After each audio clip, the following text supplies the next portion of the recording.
Alright, y'all, it's Thursday. I'm in the movie theater parking lot for Thursday night previews. I just got out of Predator Badlands. I just want to start off by saying this isn't what I would typically want out of a Predator film. This is a very, very different film when it comes to the Predator series. But that being said, I thought it was very entertaining. I ended up really liking this movie, probably more than I thought I was going to. I wasn't really sure where to place my expectations because if I'm being honest, the trailers really didn't do much for me for this film. But I loved Dan Trachtenberg's Prey. And I shouldn't have doubted Dan Trachtenberg when it comes to his ability to deliver an entertaining film. He's also very funny, which was surprising. There's a lot of levity here. Also, the elephant in the room, this film is PG-13, where Prey was R. Now, the big thing is the human gore when it comes to the R rating. Prey obviously has humans getting all cut up and killed. This movie really doesn't have humans in it. It just has aliens in it, like the Predator and the other beings on the Death Planet. And then it has Wayland synthetics. So I guess there was no need for an R rating if there's no human gore.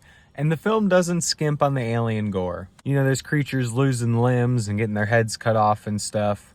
Of course, the blood isn't red, it's like neon green, but I actually think that's really cool. I liked that. There's some really good fight sequences in here, some good action sequences. There's also some different type of action that you see from the Predator where they're kind of jumping around and stuff. It's very CGI heavy, which isn't my favorite thing, but for this type of film, it makes sense. It works. You know, anything that takes place on like an alien planet, you're gonna have a lot of CGI. I just accept that. Elle Fanning is really good in this too. She plays two roles in the film. You get to see some classic Predator tech in this film too, and there's some really cool fan service when it comes to Wayland being a part of this film. There's one bit towards the end which I really loved, I was not expecting. The story of the film is a little bit cliche, and there's a few scenes that are a little cliche. Definitely some stuff here that feels like, you know, oh, I'm not seeing anything new, it's just another Hollywood movie. But there's also some really good moments. This really feels like a summer blockbuster, actually. See, be aware, it's not the most intellectual film, it is kind of just like a big dumb action movie. Also, the film looks expensive. I'm not sure what the budget was. I think it was around like 100 million, maybe 80 million or something like that, which for something like this is relatively low. Don't get me wrong, it's far from a low budget film by any means, but this isn't like a $200 million Marvel movie. And it looks really epic. You know, there's a lot in this movie, from the alien planet to all of the creatures, all of the weapons. There's so many special effects on screen at one given time, but it felt like it was really thought out. So I'm sure you can save a lot of money when you do that.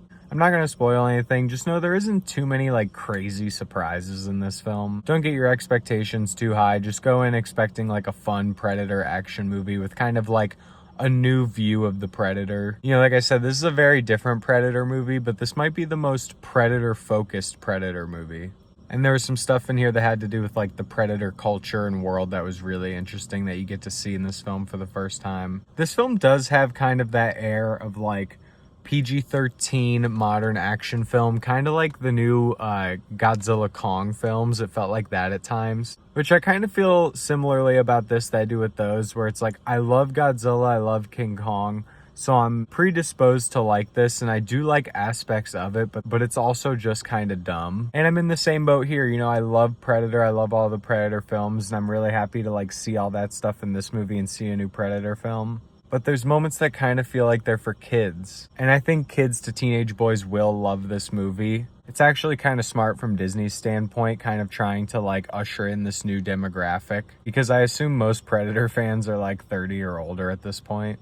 So yeah, that being said, there might be some people that hate this movie, people that really like the hard R rating that a lot of these other Predator films have. They might feel like it's missing some certain things. It's certainly missing an F-bomb, that's for sure. So yeah, not a flawless movie by any means, actually far from it, but I'm also very forgiving just because of how much fun I had, and because of kind of how surprised I was with how much I enjoyed this. And like I said, I'm a really big Predator fan, so like the small bits of fan service that we got really worked on me. And yeah, all in all, I'm pretty satisfied with this film. I didn't like it as much as Prey. I would be interested to see a sequel for this. Also, it's just cool to see another Predator film that takes place within the alien world. So yeah, that's about it. Honestly, I could go on more, but I need to get out of here. I need to go get some food. Out of the Letterboxd 5 stars, I'm gonna give this 4 stars. Just for pure entertainment. Go out, enjoy it, don't take it too seriously. Thanks for watching, and I'll see you guys next time.